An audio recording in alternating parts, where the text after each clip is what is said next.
Hi everyone, in front of me I've got ASUS ZenFone Zoom, and let me share with you how to use secret codes on this device.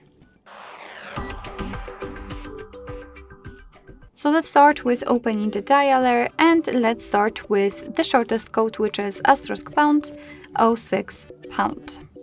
And as you can see, thanks to this code, we are provided with the email number of this device.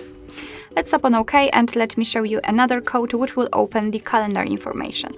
It is *##225#*##. And there we are in the calendar information.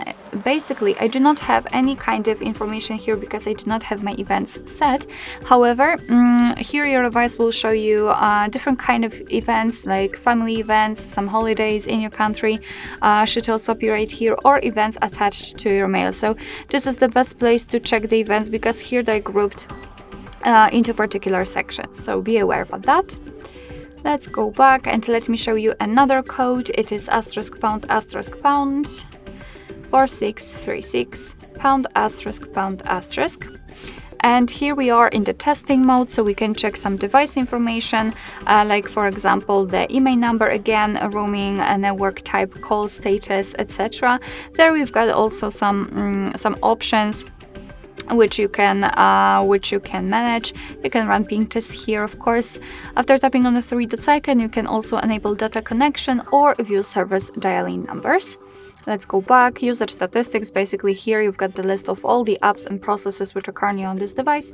You can change the sorting type by the usage time, last time used, or app name, so you can check how much time you are spending on a specific app. Then we've got the Wi-Fi information, the API configuration, and the status. So here, for example, we can refresh the stats and check technical information about the Wi-Fi. Of course, we can run ping tests here also. Let me go back and let me show you the last code which will open the diagnostics. It is *##426####. And there we've got the Google Play services. Basically here you can check the information just like the heartbeat, last beat, or HB algorithm. For example, there you've got also the ping, you've got the connection, you can disconnect, and the events. You can basically check all of those technical information about the device. Alright, so that will be all. Thank you so much for watching. I hope that this video was helpful, and if it was, please hit the subscribe button and leave the thumbs up.